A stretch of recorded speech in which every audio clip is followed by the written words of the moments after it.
Who are just joining us, I want to announce some housekeeping things about translation.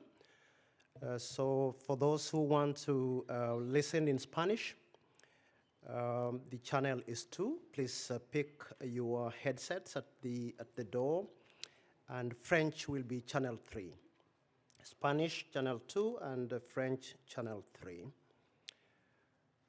Do I have a go-ahead to start? Okay, no, thank you very much, and good afternoon, distinguished delegates, members of the GWOPA, partners and colleagues, and welcome to this first plenary on human rights to water and sanitation, leaving no one and no place behind.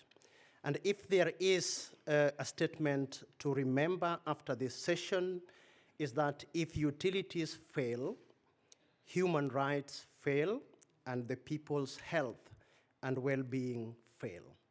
This is the purpose of our coming here today, to reaffirm a fundamental truth that access to safe water and sanitation is not a privilege, that it is a human right enshrined in the UN General Assembly Resolution 64/292, that these rights are the foundation of human dignity and are closely linked to health, to housing, and to adequate standard of living.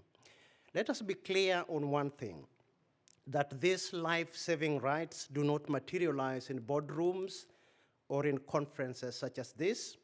They are realized in neighborhoods, in villages, in informal settlements and slums, where the most vulnerable population live. Local governments, utilities, and local operators are the frontline actors. They turn these global commitments, and there has been a lot of advancement at the global level on human rights, but they need to be turned into taps that flow and toilets that work. Without the leadership of utilities, their innovation and resilience, the promise of human rights to water and sanitation remains on paper. Our objective in this plenary, therefore, is threefold. One is that we want to highlight the critical frontline role of water and sanitation operators in realizing the human rights to water and sanitation. Secondly is to share practical experiences and lessons of human rights-based approaches that are being implemented globally. And lastly, we want to explore what institutional and financial support, capacity building, and policy alignment are required to empower operators to fulfill this important obligation. We are not just going to have a technical discussion. We are going to have a call to action to national and local governments, to development partners, to civil society organizations and financiers to strengthen utilities, to equip them with resources, and to elevate their voice in global policy dialogues. And we also to ensure that our participation and in global dialogues is recognized as an important stakeholder. Now, it is my honor to invite Ms. Retno Masudi. Ms. Masudi has been introduced in the opening. I don't want to repeat. But one important thing about Ms. Masudi is that she has led major multilateral negotiations and is recognized in advancing global water diplomacy, which is a very important part of what we consider to push these human rights to water and sanitation. Welcome, Ms. Masudi.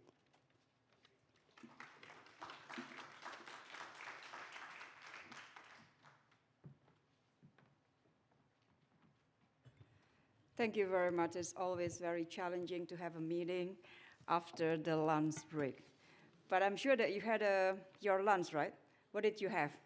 I have chicken garden blue and sauerkraut. It's very nice. Well, colleagues, ladies and gentlemen, thank you for having me again. And we know that water is both a human rights issue and a development issue. and the interlinkage between water as a human right and water as the foundation of sustainable development can never be separated. Sustainable development will only be achieved when the human right to safe drinking water and sanitation is realized, and conversely, that human right can only be fulfilled when water is treated as essential part of development. So let me start with a reflection on data before us. Today, we all know that more than 2.2 billion people still lack access to safe drinking water, and 3.5 billion people still lack access to safely managed sanitation. Whether we frame it as a human rights issue or development challenge, this number for sure represents human suffering, a reality that we cannot afford to ignore. The SDG 6, with its specific focus on water and sanitation, places these two issues at the heart of the global development goals, that is Target 6.1 and Target 6.2. And within the SDGs framework, SDG 6 is widely recognized as an enabler and foundation for all other goals, from health to gender equality to education, urban development, and economic growth. So therefore, colleagues, the means of implementation, cooperation, partnership, financing, and technology are not peripheral, but central to ensuring water as a driver of development. And this unique position of SDG 6 means that supporting water and sanitation development directly contribute to fulfilling human rights. The work of water operators, engineers, policymakers, community is not merely about building infrastructure, but it is about delivering dignity, equity, and justice. Therefore, in every dimension of water and sanitation development, a human rights-based approach must guide our action. And in this regard, allow me to highlight three key elements to ensure that water and sanitation development truly advances human rights. First, an inclusive and participatory approach.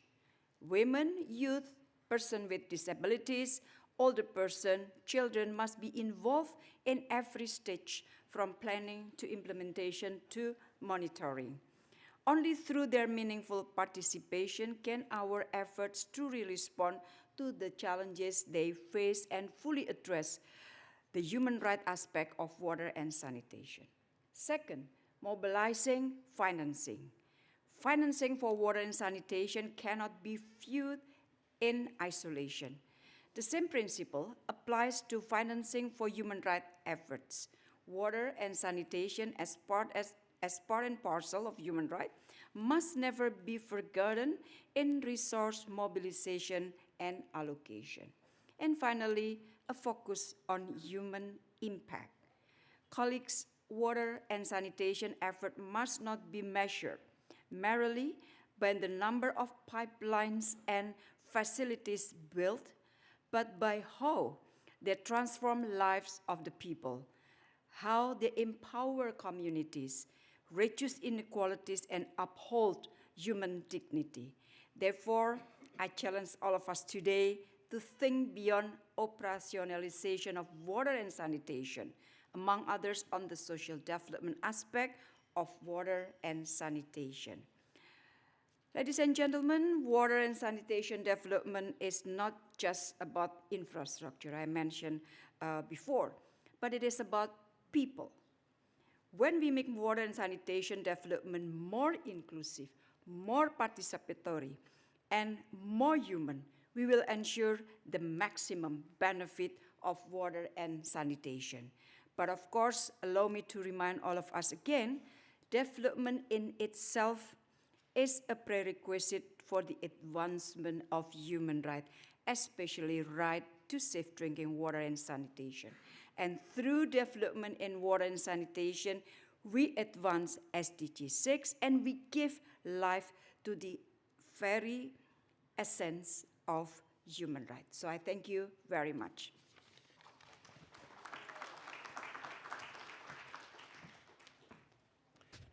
Thank you very much, Ms. Masudi. If there are words to remember, it is to make it more inclusive, more participatory, more human, putting people at the center.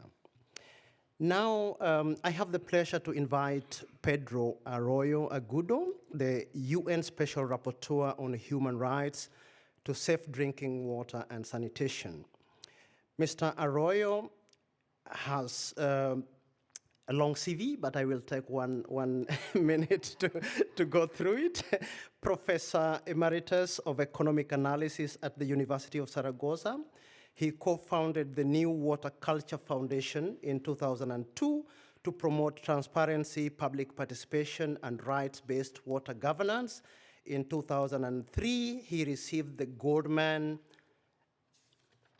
Environmental Prize for his work in protecting water ecosystems and advocating for communities in vulnerable situations. Welcome, Mr. Arroyo Agudo.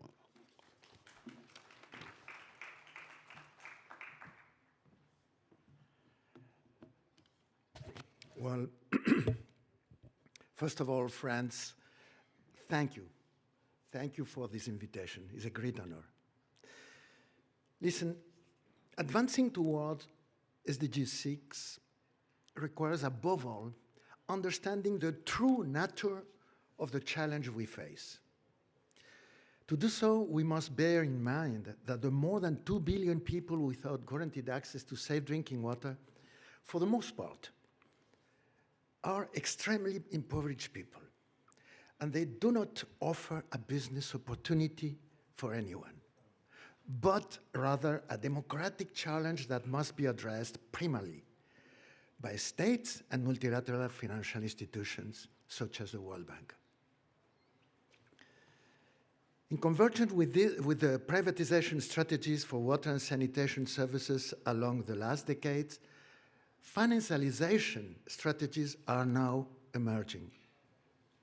They begin by arguing the need to invest billions in sophisticated technologies, amounts that are never, I insist, never justified either by documentation or methodologic means.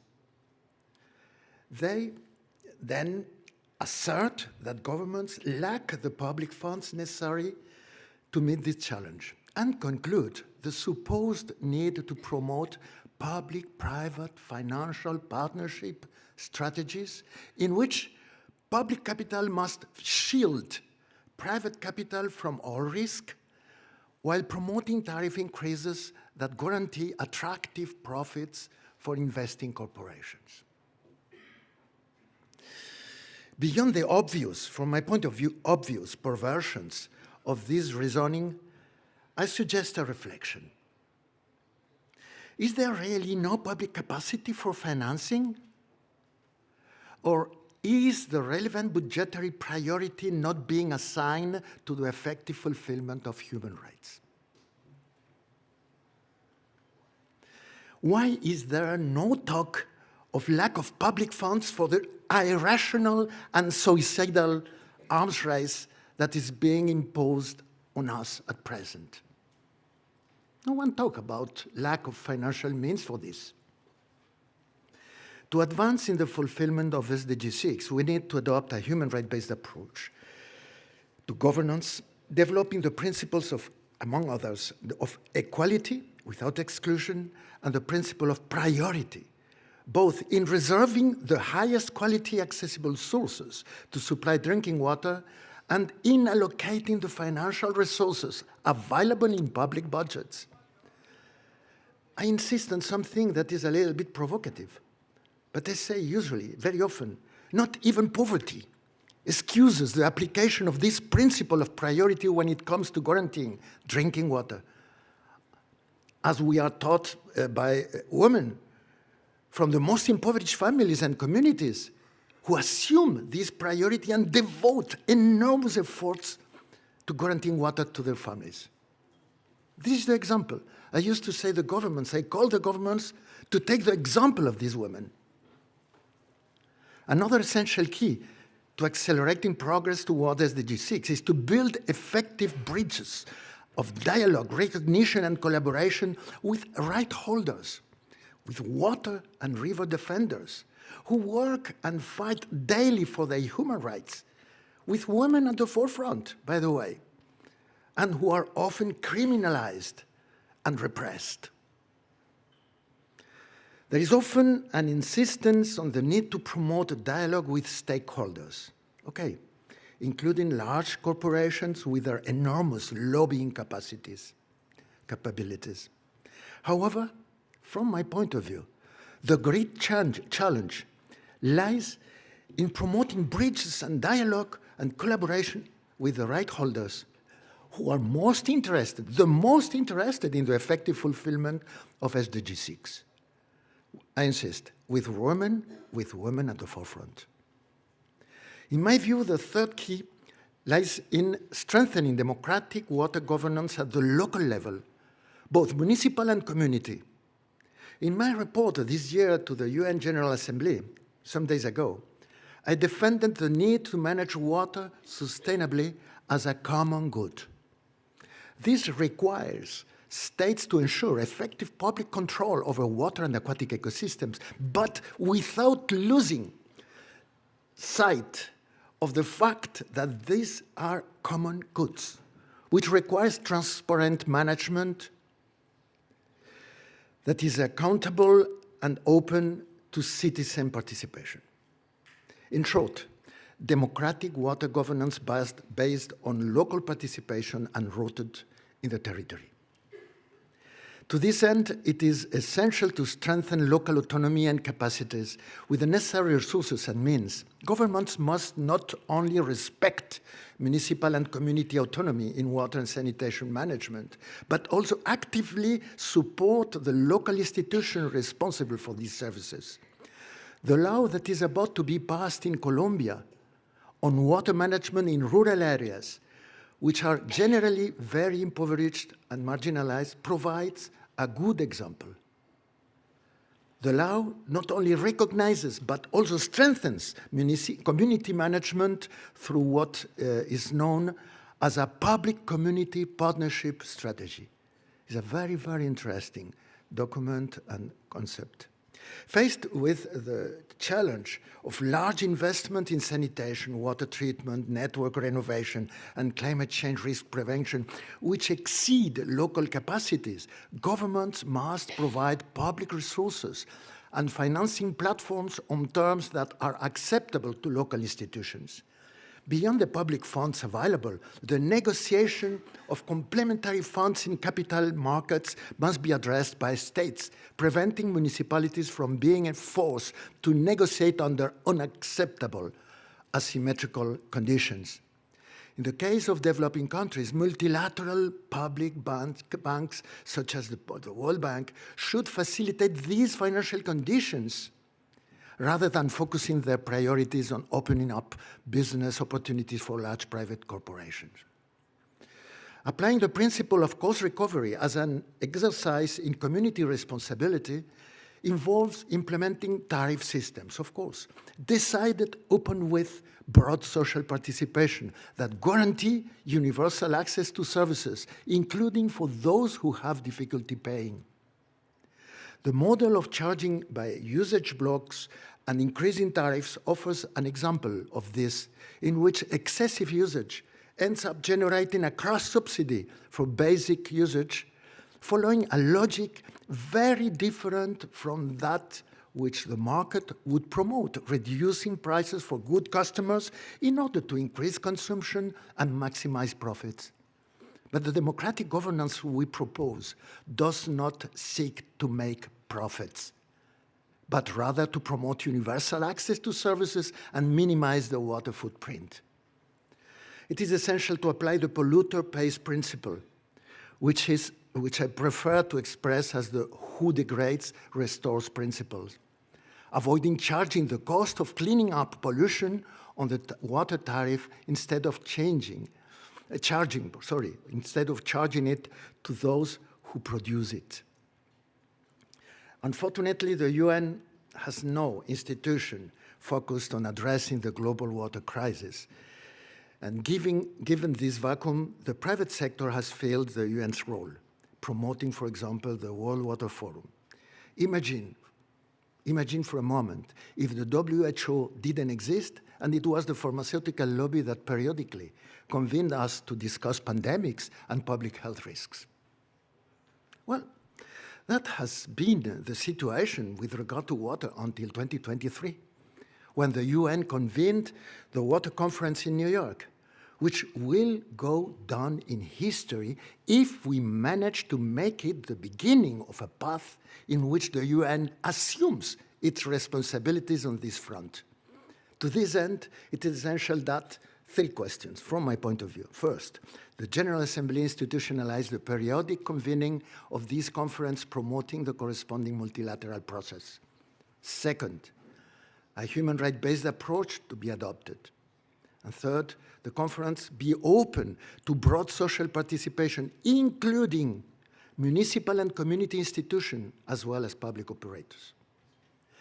It is urgent to explain within the UN that water and sanitation, unlike other issues such as security or climate change, for instance, are services for which responsibility generally lies with municipalities and community authorities.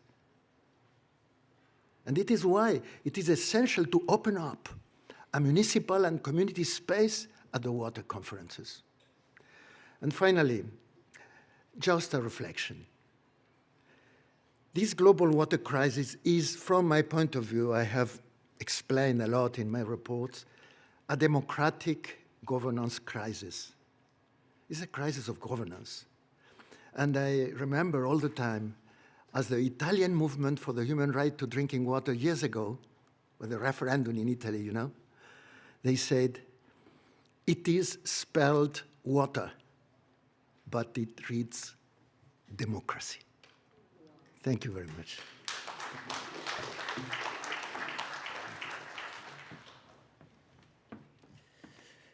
Thank you very much, Mr. Arroyo Agudo. I expected that kind of a punch for this session.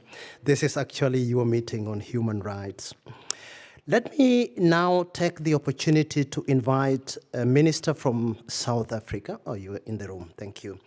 The Minister for Human Settlements and the Acting Minister for Water and Sanitation, Ms. Thembi Simelane. She has previously served as Minister of Justice and Constitutional Development and Minister of Cooperative Governance and Traditional Affairs, a former mayor of Polokwane and the president of the South African Local Government Association. She has championed inclusive governance and housing reforms in South Africa. She is also a former chair of the Commonwealth Women in Local Government and currently serves as the co-president of the United Cities and Local Governments, UCLG. Welcome, Minister Simelane.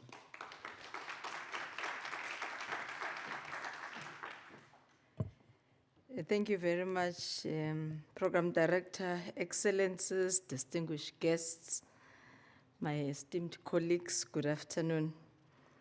It is once more an honor for me to address this gathering on behalf of the Republic of South Africa.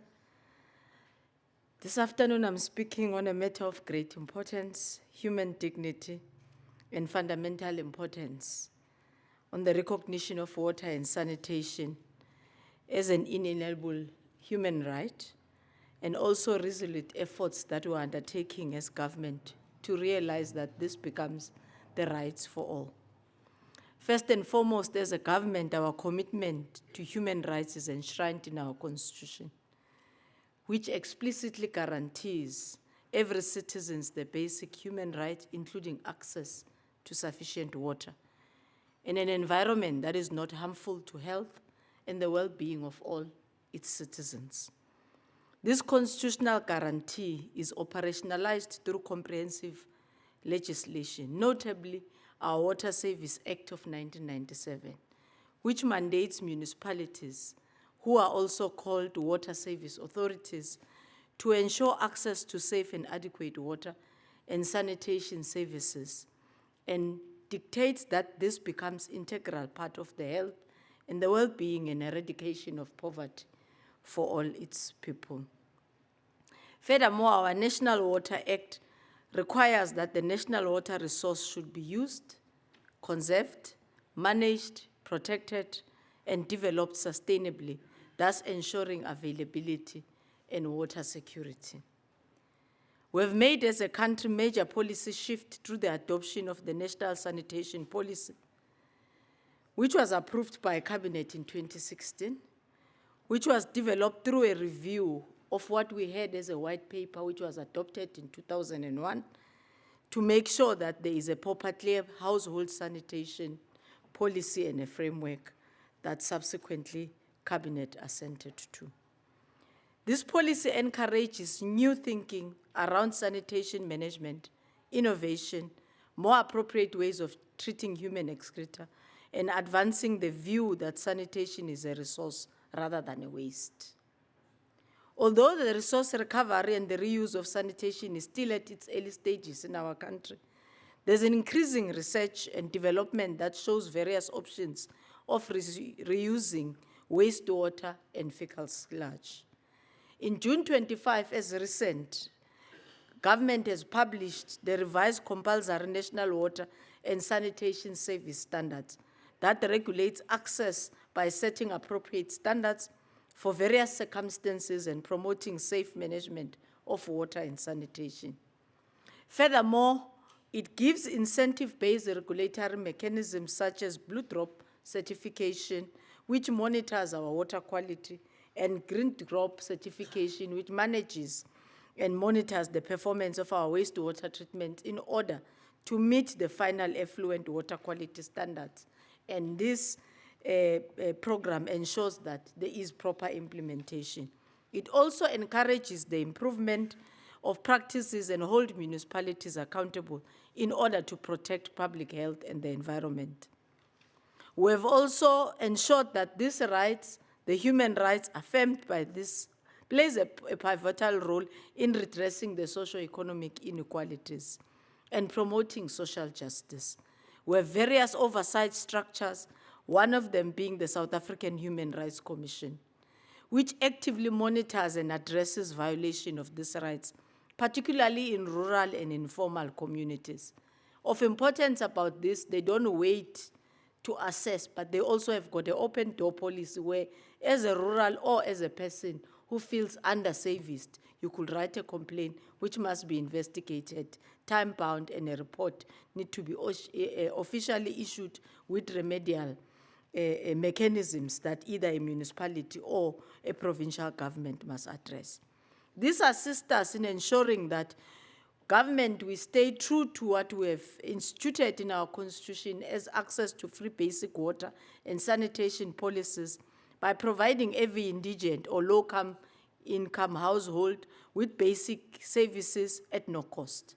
And this policy underscores our acknowledgement that access to water and sanitation are vital and must be contingent upon one's ability to pay. So how it works, for example, a household which earns less than 3,500 gets about 6 kiloliters, which is around 6,000 free liters of water per household. Of course, then in increase of utilization, you will then be required to pay. It does the same in terms of about 50 kilowatts of electricity, which are free, depending on the affordability of the municipality. The big and stronger ones gives right up to 100 to ensure this access is free. We complement this innovation by our raw water pricing strategy, but one must say we also struggles with the rising tariffs. Hence, the second priority of the 6th or 7th administration, amongst others, is to reduce the cost of living, which is attached to tariffs as well, in ensuring that such amenities like water and electricity remains affordable and sanitation to low-income housing, and ensuring that they are also protected to receive the right. It ensures that we promote equity and inclusion, that on the basis of your status, you don't lose your right to water is life sanitation is dignity simply because you are poor. So we're dismantling the historical disparities. We prioritize women, persons with disabilities, rural and low-income communities, ensuring that they are not left behind. Our water allocation reform and Black economic empowerment initiatives are designed to rectify the past injustice and imbalances by ensuring that we foster inclusion, participation in decision-making processes. Although participatory decision-making is legally mandated, there are still gaps that remains, but we ensure that inclusive representation, particularly for the marginalized group, is guaranteed. So government continues to address these institutional reforms and community engagement. We have introduced for our rural, through our bulk infrastructure grant and subsidized these social injustices. So with the advent of democracy, we have also coined for our rural areas our ventilated, improved pit latrines, which we call them VIP, and they were part of our reconstruction and development program, which was to level the services, particularly where infrastructure at a bulk level in rural areas is not. And now in 2023, we have adopted our first instrument on national fecal sludge management to ensure that there's continuous access to sanitation services as well. And this ensures that we protect our underground water as well. In line with SDG 6.2, in our target for sanitation, one such tool which we are using is the excreta flow diagram, commonly known as the SFD, which has been institutionalized to ensure that we safely manage sanitation along the sanitation service chain. So this is part of how we include our institutional mechanisms to promote representation and eliminate discrimination. South Africa remains unwavering in its pursuit of universal access of water and sanitation as a fundamental human right, grounded in our constitutional and legislative framework. It is, of course, underpinned by policies that guarantees affordability, as I had said, and shaped by an inclusion vision that leaves no one behind. Program Director, as I conclude, let me thank you for the opportunity to allow me to share our journey with you and reaffirm our commitment as a country to advancing these rights together with the global economy. I hereby wish to extend my gratitude to be part of this 6th Congress on behalf of my colleague, Minister Phemima Jordina, and wish you all the best in the fruitful deliberations of the conference further. Thank you very much.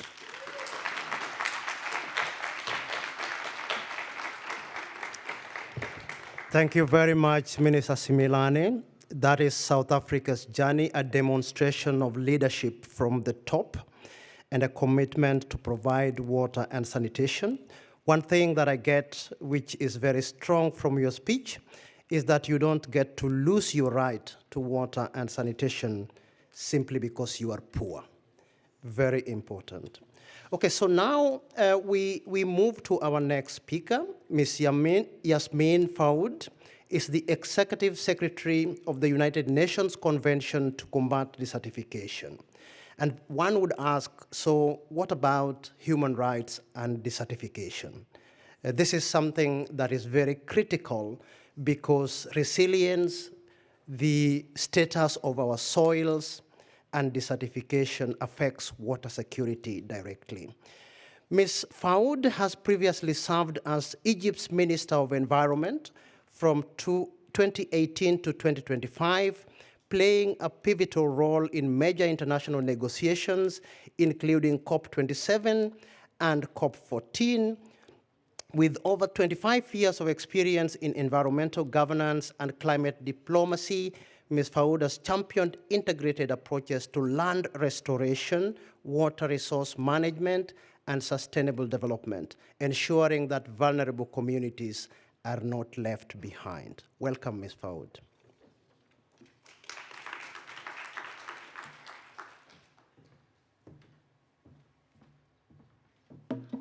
Good afternoon. Your Excellency, Minister from South Africa, my dear colleagues from the United Nations Special Envoy for Water, distinguished participants and guests that are here today, let me at the outset express my thanks and appreciation for the invitation to participate in the 6th JOBA Congress meeting. Also thank our host country, the government of Germany, both the foreign affairs, the economic development and international cooperation for convening that important meeting. Let me at the outset try, without giving a speech, to touch base on what our dear sister, Minister of South Africa, has mentioned on the leadership of a government and how that interaction with the community would work, and what is the relation between this and what I'm in today on issues related to desertification. And if the moderator would allow me, that I would like to speak largely on the issue of land. Water and water scarcity and sanitation are very much linked to land, the healthy soil, but also linked to the right of people to land. As part of our work, the multilateral process at the United Nations Convention to Combat Desertification, we have embedded land tenure as part of that process. And here we're talking about those who are responsible to provide us with food, to actually do the crops and harvest those crops are the women. And in a continent like Africa, they are the least that have the right to own land, but they work on land that they are not owning. And that is in itself is not fair, is not justice, and could not be sustainable if we would like to ensure that those that are on the front line, that face everyday drought and flood, should have the right to own those land. And from that perspective, one important part that the UNCCD is working on is how to ensure that women own land and will be part of that process. And this is being done through different methods of discussion, of initiatives, of action agenda, but much more on a campaign that we call it Her Land, Her Right. Second thing, when we're talking about the infrastructure and water and sanitation, I guess that one important part of that is not only making sure that we have the quality of the water and the quantity of the water, but ensuring that our land upon which we have our food, our shelter, our clothes, are healthy lands. And from that perspective, important part of what the UNCCD is doing is not to work in isolation from issues that would include those issues of water, and ensuring that we are more in a proactive rather than a reactive approach. One good part that came out of COP16, and as we're walking from COP16 in Riyadh to Ulaanbaatar in Mongolia in COP17, is trying to look at drought issues. As much as people think of flood, let us think also of drought and how that is very much affecting the water, both quality and quantity. And from that perspective, instead of only talking about the negotiation process, we launched the Riyadh Global Drought Partnership with more than 12 billion USD has been mobilized for countries in order to start implementing their drought plan in a proactive approach. And this is extremely important. Last but not least, which is a message that would coincide with whoever has spoken before me, especially the minister, which is the people. I'm coming from a country, and I'm proud that I served that country for over 26 years, that is actually suffering of water scarcity. The MENA region is suffering from water scarcity. But that country had led a very aggressive campaign in order to ensure that it's achieving the SDG and accessibility of safe water to all. But also, one important thing is those people that are living around the different water resources, they have the right to own the water, they have the right to own the land, but much more important, they are, with their traditional knowledge, an integral part of doing the conservation and the natural resources management. And from that perspective, the UNCCD is putting people, both indigenous people and local community, at the heart of our discussion. In less than 5 weeks, we will be going to Panama in the intersessional, and we convening the first caucus for the indigenous people and for the local community. So a more holistic approach is to go very deep at the level of the traditional knowledge. I see a holistic, comprehensive approach within the United Nations that links land, water, quantity, quality, and sanitation. But what is really important is putting people, especially the women, and their access and the right to land and the right to water at the heart of that discussion. And we promise, on the way from Riyadh to Ulaanbaatar, we will have the best land and water initiative where people would be at the heart of that. Looking forward to seeing you all there. Thank you very much.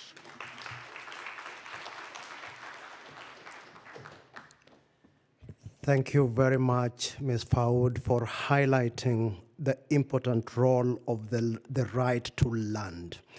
The constituency that we have here knows so much about water. And sometimes it gives an impression that they don't speak the language of other sectors. And we need to do more of this breaking of silos. Her land, her right, but healthy land, very important.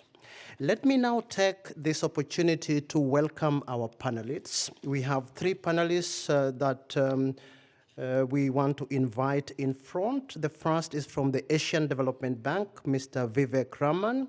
He is the Principal Urban Development Specialist at the bank, and he leads ADB's Water Operators Partnerships for Resilience.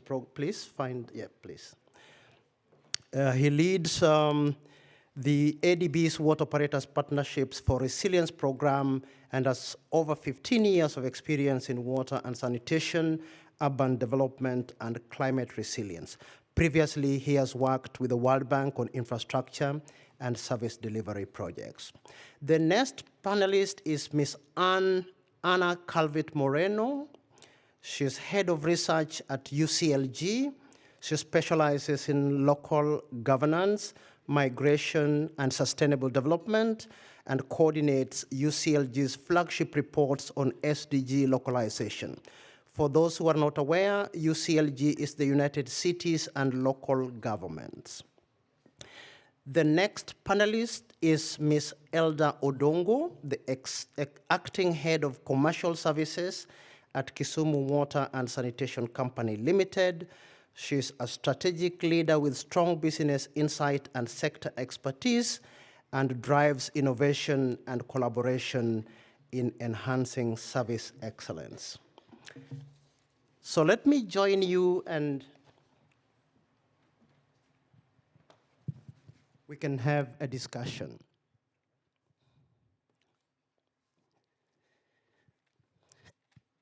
Let's start with you, Mr. Raman. How does the bank integrate the human rights to water and sanitation into its development strategies and lending practices? Can you share examples of ADB projects that have successfully advanced these rights? And please feel free to, because they'll be rolling your slides. All right. Over to you, Raman. Thank you very much, and thank you to all the speakers before me. It is indeed an honor. I got a bit nervous because you were making such passionate speeches. I have some very boring data to share with you, so I got a bit worried, like, do I have to convert what I have to say into a passionate speech? I'm gonna try my best. Firstly, thank you to the GWOPA team and for extending this partnership with ADB.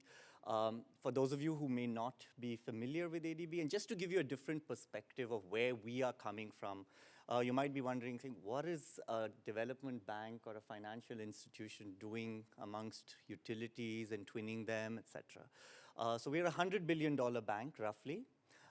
We lend almost 25 billion or so a year in across sectors, transport, water, energy, et cetera. Water portfolio is roughly around $25 billion or so. Every year, there's around $3 billion worth of commitments. We have dedicated that in the next 10 years, we would be lending an additional 100 billion from ADB's own resources to our developing member countries, which range all the way from Turkey to the west to Tonga to the east. It's actually a little bit more, but I like the T alliteration that I do. What we have in the water sector is roughly since 2013 or so, más o menos, around 650 million beneficiaries who have kind of had an impact through an ADB project.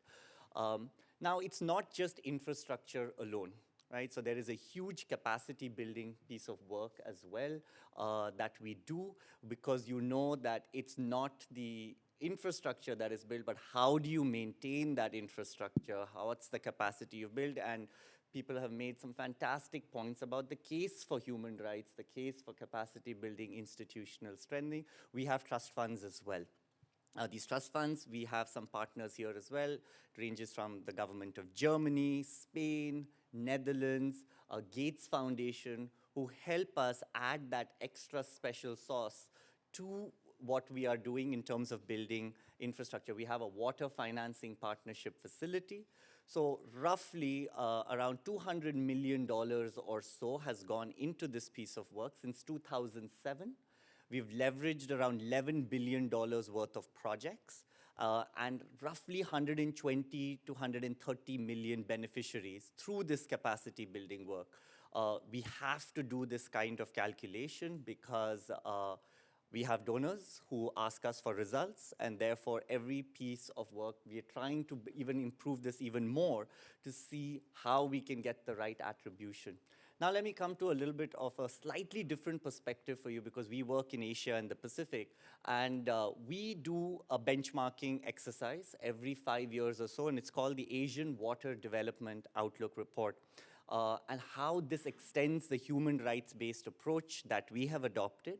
And as you know, and I'm not going to try and give you any bromide here about every project has safeguards in place. We are trying our best to reach the last mile beneficiaries. But some of the findings of this report you might find interesting.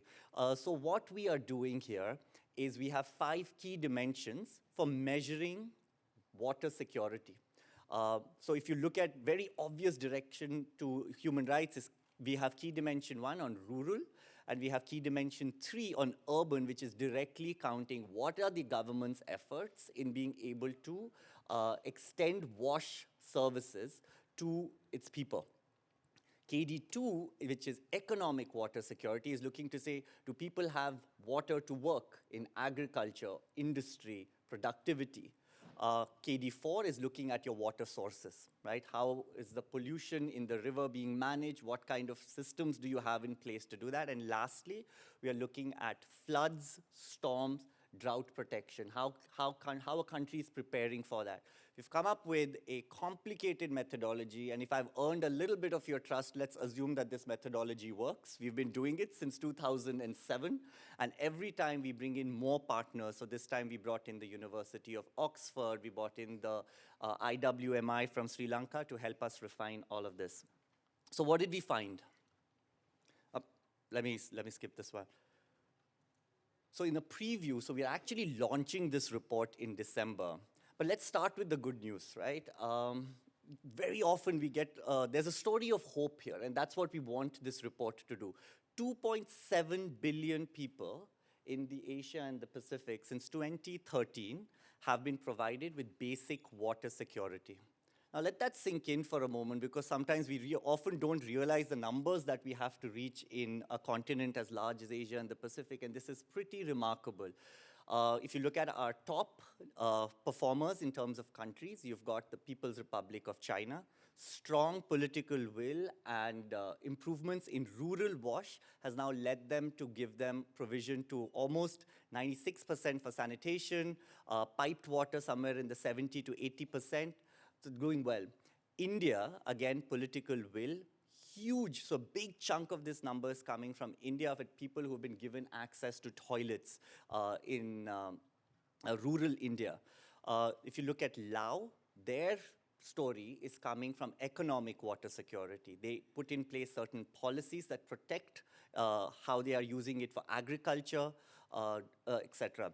Cambodia for urban water security. So there's lots and lots of pockets of these successes that have emerged. And what we want to do is highlight these and to be able to say where their vulnerabilities lie. So I'm going to share just 3 very quick findings for you, saying, and this one will resonate hopefully with the room. Infrastructure alone does not deliver the health outcomes that you want, right? So while the infrastructure has gone up to around 60 to 70% in Asia Pacific for basic piped water supply, long way to go for safely managed, I want everyone to note that. But the health outcomes is only at around 14% or so, right? So therefore, you have to put in place 3 to 4 things that are gonna work. One, and this is gonna be very important, is governance. Number 2, institutional capacity. You have to continue to strengthen that. Number 3, you need to be able to make sure that the vulnerable are not left behind in these improvements, particularly when it comes to tariffs, connection costs to better services that you might be rolling out through these infrastructure projects. And lastly, trust. You have to build public trust, and those countries that have been able to do that, you can see a significant jump in their scores. The second finding is if in 2013, the big story for Asia and the Pacific was rural access to water and sanitation, in 2025, it's about ecosystem health. Significant jump in infrastructure has happened. However, the environmental protection has gone down. There are not enough countries putting in place the right governance to protect what this is. So no matter how much infrastructure you have, if the rivers dry up, it's not going to lead to anything.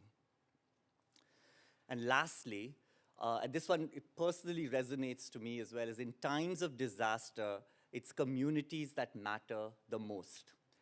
In countries that are your strongest performers, whether it's in rural or urban, you can see that they have made investments in capacity building and have almost doubled the number of trained staff ready to respond to a disaster, right? So the urge here is please invest in the community. Please invest in local participation, because as much as an infrastructure bank that we are, and our main bread and butter comes from building those pipes and laying those wastewater treatment plants, it is communities and local participation that matters the most. So if I was to, I hope I've given you, well, I'll share that in the next round, but if I had to leave you with just a few things, one, big thanks to GWOPA, because every drop matters. Every effort that we do in building local community matters a lot, so utility capacity building matters. Number 2, adopting a principle-based approach as opposed to a rules-based approach. Being flexible in being able to address some of these issues is really important. And lastly, I forgot my point. I'm going to look at this.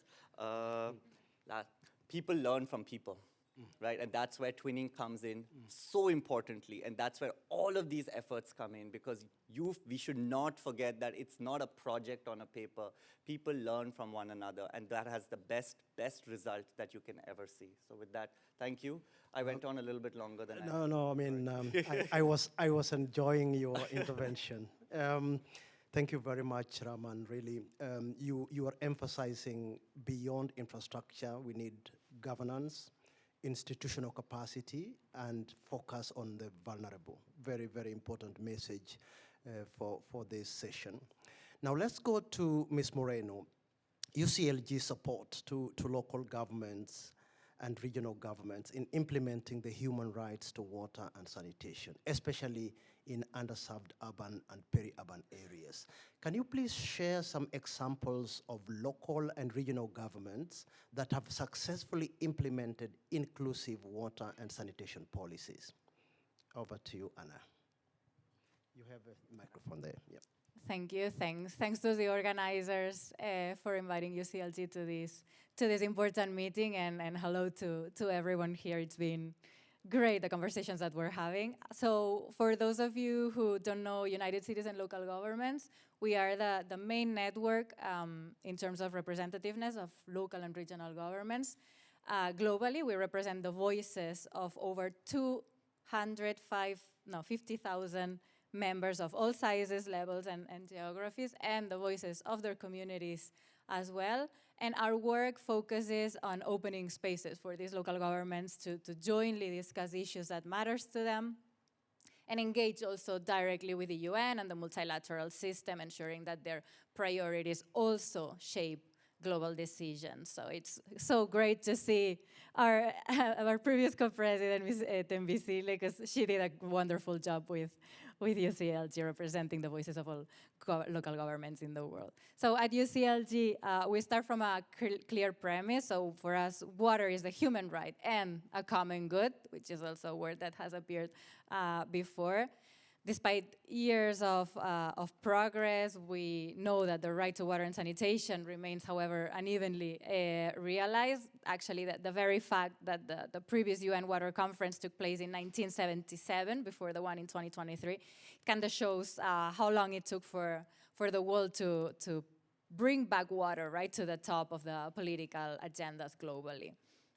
So for us, simple, water cannot be treated as a mere commodity or a cost to be minimized, because it is a condition for life, for dignity, and for democracy.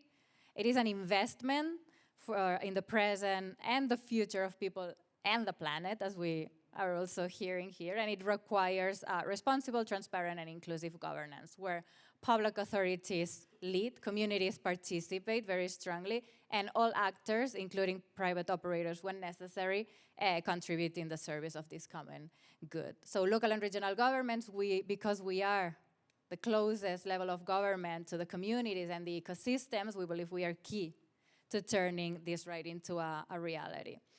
For this at UCLG, we advocate, we research, and we learn. So specifically, UCLG represents the world's local governments within the UN system at the water conferences, the high-level political forum on sustainable development, but also other critical events and processes, CSW and gender equality, World Social Summit next week, because we know that all SDGs and all policy agendas are interconnected, and thus we need to work holistically. To do so, we facilitate the Global Task Force of Local and Regional Governments, which includes all main city networks in the international sphere, not just UCLG, but also C40, ICLEI, etc.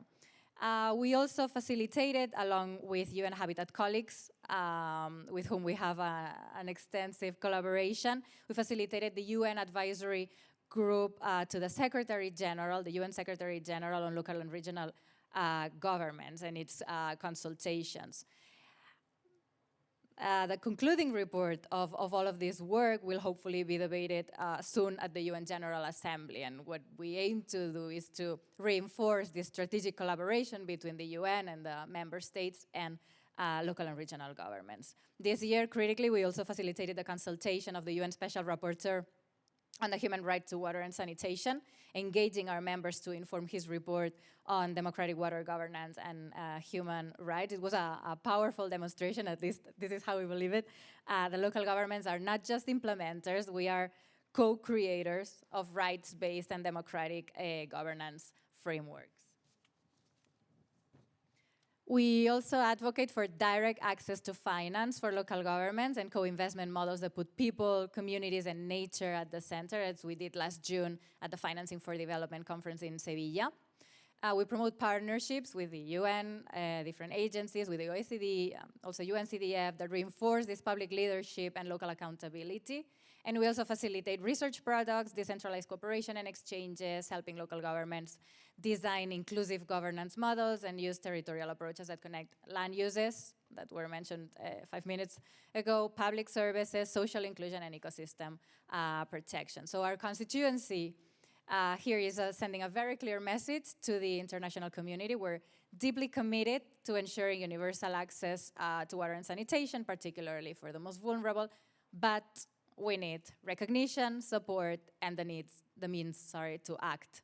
And so to be able to protect, promote, and fulfill the human rights to water and sanitation, and of course other human rights, we're calling national governments and the multilateral system to First, ensure that governance frameworks remain public, democratic, and inclusive, protecting water as a common and ensuring accountability to communities.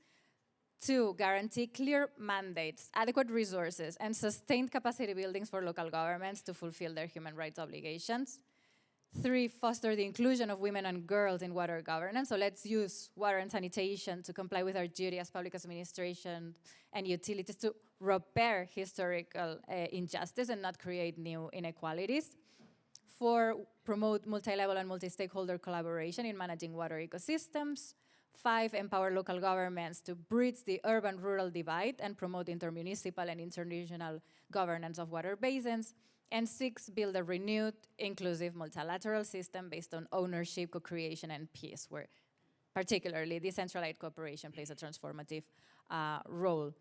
Going back to your question on best practices, I want to say that this vision that I was mentioning, it is not just aspirational, it's already being translated into local government action. And I have several examples, and I will highlight like different words in these examples that are critical for what I will say later on. For example, Colimes in Ecuador strengthen public water and sanitation services through integrated infrastructure upgrades and community participation.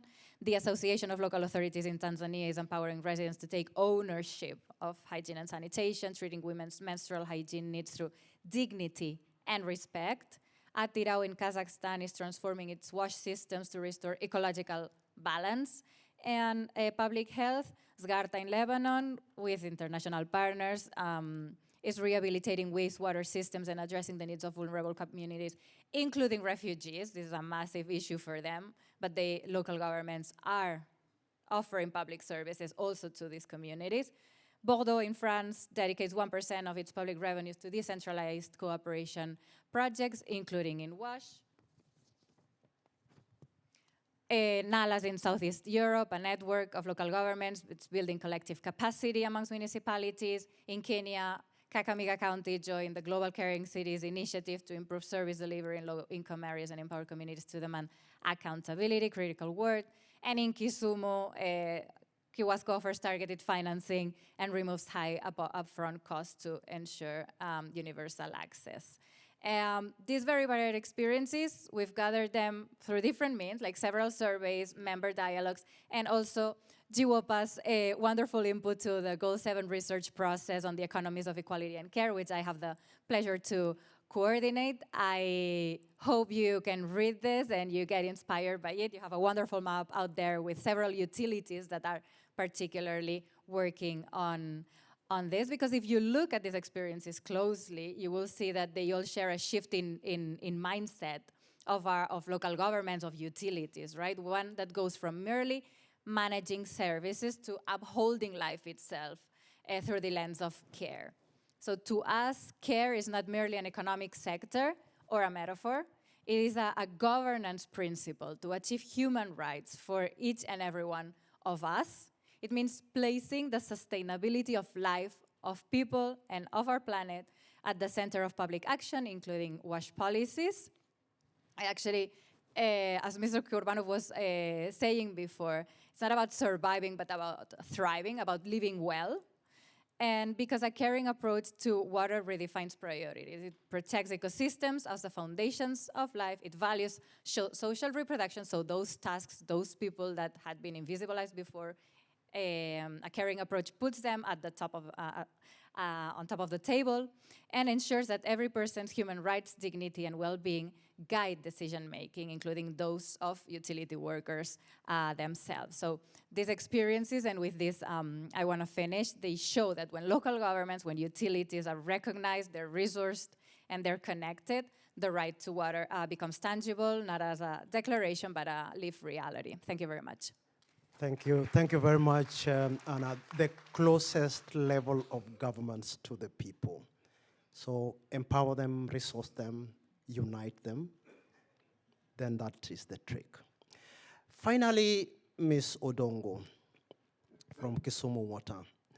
As a manager of a utility, how do you ensure that residents of informal settlements and low-income households who are often excluded from planning frameworks are not left behind, and that their human right to water and sanitation is realized in practice.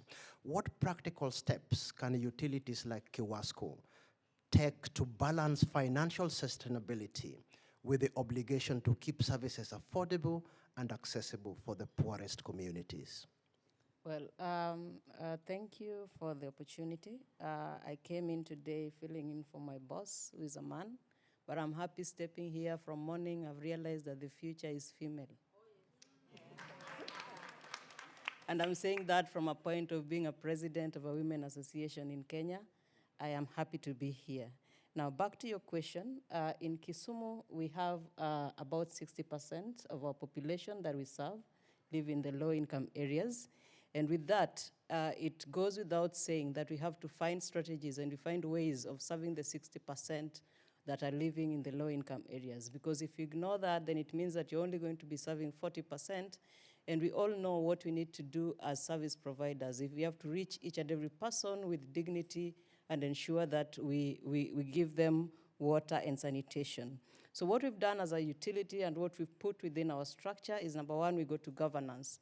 On the governance side, we've ensured that the policies that we are making are very pro-poor. One of such policies is social connection policy. We realize that most of our customers, the hindrance, what is making them not connect, is the first initial installment that you pay when you're getting connection, the connection fee. It hinders many people from connecting to water. So what did we do? As a company, we formed a policy, having worked with them, and we realized this was the biggest problem. We worked on a policy to ensure that we get money from our donors and even from ourselves and even other partners. We put money into a given fund. Then this money becomes more like a revolving fund without them necessarily paying any interest. So they come in, we give them water, they sign a promissory with us where they're able to pay up to 1 year. And you'll be shocked. If you give somebody such leeway, they'll actually shock you by paying it in 1 month. So you give them 6,000 Kenya shillings today, you tell them you can pay, spread it for 1 year, but in essence, they'll be able to do it even within 1 month.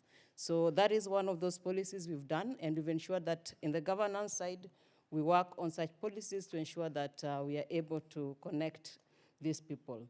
Number two is we institutionalize the pro-poor function and mandate with specific organograms specifically to handle the wash in the low-income areas. Meaning that we have people who are dedicated within the utility to work with the pro-poor people. They're able to identify their needs. They're able to do evaluations. They're able to look at the projects that we are bringing in. Are they really going to help solve the problems that are there in?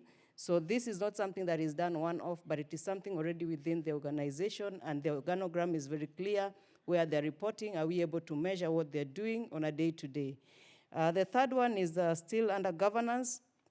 We have a representation at the board level. One of our directors has to be looking out for the consumers, most of those living in the low-income areas, meaning that any policy that will pass within the organization, we have to ensure that they are actually part and parcel, their needs are taken care of, and everything we do, we ensure that we put that group into the picture.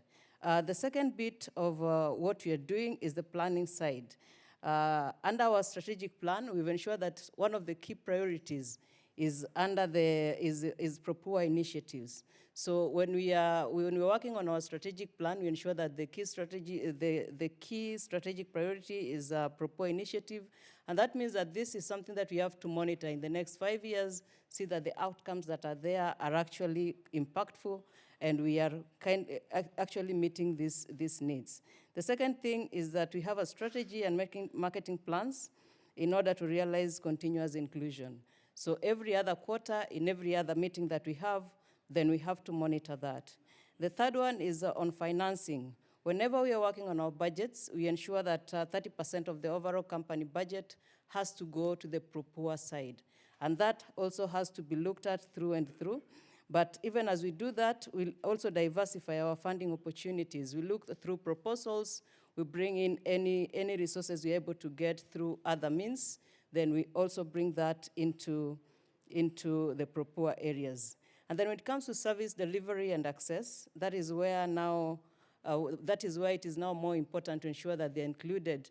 We've looked at models that you're able to use to serve these people. Number one is a DMM model, delegated management model, where we actually include them into what we are doing. What we do, we give them water in bulk. We get a group, a women group, a youth group within that given area. We are able to give them water in bulk. They're able to supply it because they understand the area and the people better than we do. And you'll be surprised because if you look at the problems that we are encountering when they're not there, like the Hine and Revenue Water, themselves, they know each other. They're able to manage that so well. So we create employment by giving them the water in bulk. They supply it to the rest of the people.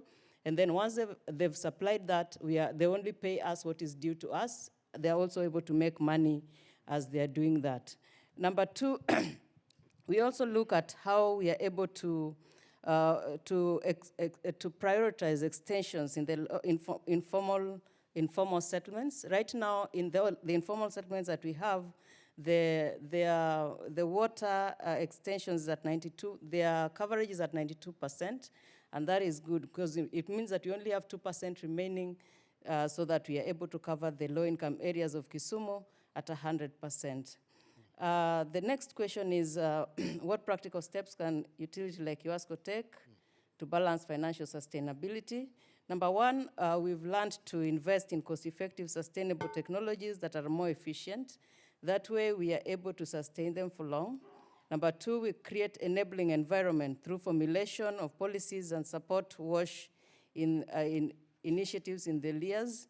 And this is important for us because, for example, if you go to the sanitation space, we can't do it alone as a utility. We had to even change our name from sewerage to sanitation because we realized that the sewerage aspect for us was only 18%. So it made no sense to really be called a water and sewerage company, whereas leaving the rest under sanitation. So we changed our name to sanitation and brought in other players who had the money, those who are in the private sector, players, we brought them in and we ensured that they're able to come in. Ours is just to give them enabling environment to be able to put in money, and we're still able together serve the people in the low-income area and give them dignified lives. And then the last one is a lobby for substantial budget allocation from the national government and even the county government. And with this, we had to even work on bringing us as a county together, bring in the CCs, the ministers, and all that, so that we are able to sit down as a team and work and see what is it that we're able to do in the sanitation space to be able to serve these people, as opposed to us doing it in silos as Kiwasco and even the county government. And then formulate service provision models that work for the poor, consider PPP models with private entities in the same space. And this we've done with a number of private players like the Fresh Life, who brought in the containerized toilets for us, because we realized that Kisumu has a lot of floods, flood prone, and it was not very easy to manage the sanitation, more so when it is raining or when the lake levels rises. So when we brought in these people, they're able to use containerized toilets, and that helped us manage those issues. And then affordable access options for water. We use prepaid meters, we use kiosks and the yard taps, whereby they're able to pay in bits. They are not forced to pay like everybody else on a monthly basis for those who are not able to manage. And then we also diversify the funding models, that we have grants, subsidies, and partnership to support these initiatives. Thank you. No, thank you very much. Let me stand, because now we want to open the floor for questions and comments, and we want to tap from the rich experience in the audience. So please, you can raise up your hands. A microphone will be brought around for you. And let's keep it short so that we get as many perspectives as possible. And for the organizers of the Congress, we lost 15 minutes, and we will reclaim 15 minutes. Okay, any hands up?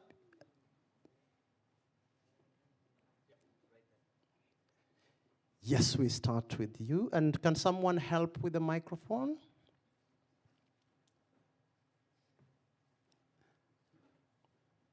Yeah.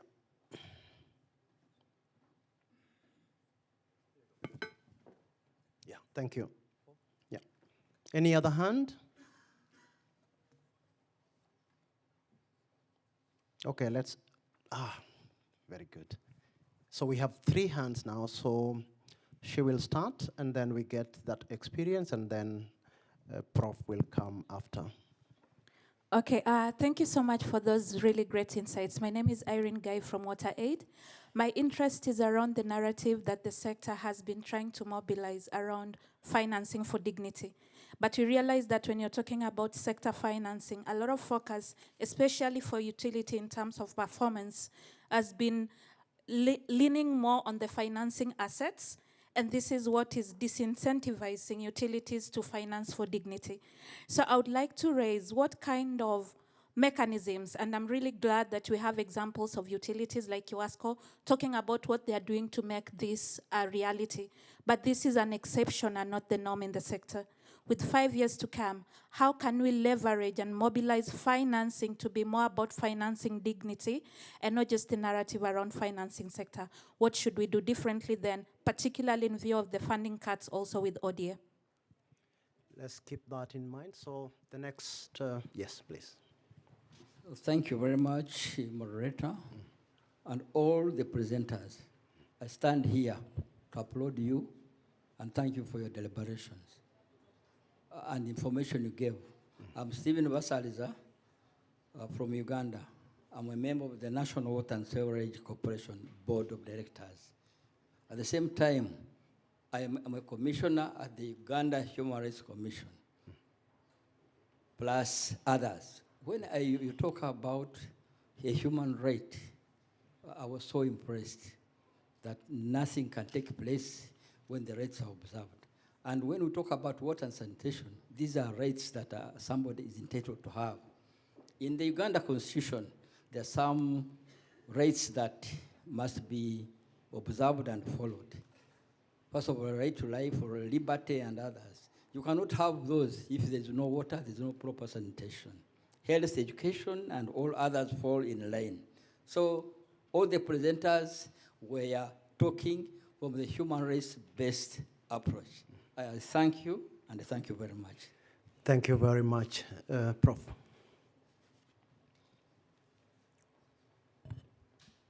No, I just want to raise a problem that I forgot, so it's my fault also. It's a very, very grave problem. I am very, very concerned, is toxic pollution. More and more is increasing. Rivers and people, hundreds of millions of people being poisoned bit by bit without realizing, and forever, and developing and creating sacrifice territories, as my colleague said before, around territories for hundreds of years. And it is increasing with mining activities, with agrotoxics, and also with direct contamination from industries allowed, in fact. Thank you very much, Prof, for that. Do we have any other hands up? Otherwise, we go back to our panelists, and they will each have 2 minutes to conclude. And the question really is a call to action for each of the panelists. So please take 2 minutes and give your call to action, starting with Vivek. Yeah, thank you. Firstly, just thank you very much once again for the opportunity to share some data and evidence. Maybe 2 calls to action. One is, please, let's use data and evidence for decision making. Right? The purpose of us wanting to put together this report that we put out every 5 years is to actually inform our projects, right? To be able to have more informed discussion with the government to say where are the fault lines, where have you done well, here's where you seem to be needing to improve in terms of water security. So the number 1 call to action is please use this report, this findings for all of us who are working in Asia and the Pacific to have better quality discussions with our counterparts. Number two, it's not as granular as you'd like it to be, but I urge colleagues from Latin America or Africa to think about the same approach and methodology customized for your region, and ADB is very happy to help with that. And number two, I kind of Vivek, that's sorry, it, I'm done. sorry for interrupting you, Yeah. Because we have to close the session. Okay. But just one point I'm fine with that. from no Anna, problem. and then So maybe data-based evidence decision making. that's right. That's right. Sorry for cutting you. No, not at all. Thank Yeah, you. Anna, over to you. Yeah, so I think this is a great opportunity, knowing that we have so many processes and events around water and other issues going on, like at this conference, of course, the 2026 Water Conference, the World Water Congress, HLPF, and also UCLG's World Congress, which will take place in Tangier in June next June, of course, to which you are all invited. So to move forward, and I hope you join this call as a global community. I think we have to go for recognizing and empowering local governments and utilities as key political actors and innovators, not just implementers. To reorient finance towards long-term territorial investments that sustain life and foster resilience. Echoing Mr. Arroyo's words, it's how we finance, but also what we finance, where we put our priorities. 3, very quick, institutionalized real participation, so communities co-own water decisions. And embrace a shift of mindset. Thank you for the flexibility. Thank you. A shift of mindset that really contributes to sustaining communities' lives, a mindset that cares for people and for the planet. Over to Elder. From my end is what I would call upon for also for the utility. Number one, let's look at the governance. And as we are doing that, let's not think that everything we do as utilities must be centered about how much we are bringing into the utility, but it is restoring dignity of our communities. Number two is let's look at other financial options out there that we can explore to ensure that we serve people better, because whatever revenues that we're generating within the utilities might not be sufficient to actually do what we need to do within the community. And lastly, let's also encourage the PPPs, the private partnerships, so that we are able to tap into what other people are doing, as long as it's able to restore dignity within our areas of operations. Thank you. Thank you very much. So we conclude, and I will take 1 minute to conclude this very rich exchange that we have had. One, and I will start from where I started, that if utilities fail, human rights fail, and the people's health and well-being fail. One is that we have to be more inclusive, more participatory, more human, with people at the center. The principle of priority. We must learn from women who, regardless of poverty and resource constraints, ensure that safe drinking water are non-negotiable rights in their families. So governments must take a cue from women's endurance to provide water and sanitation to their families. Her land, her right, and healthy land. Very important to speak outside water, to speak about land. And lastly, ladies and gentlemen, infrastructure alone will not deliver it. Let's embrace governance, institutional capacity, and let's put the vulnerable at the center of all this. Thank you very much for keeping with the time and for joining this plenary, and we hope to see you in the next sessions. Thank you.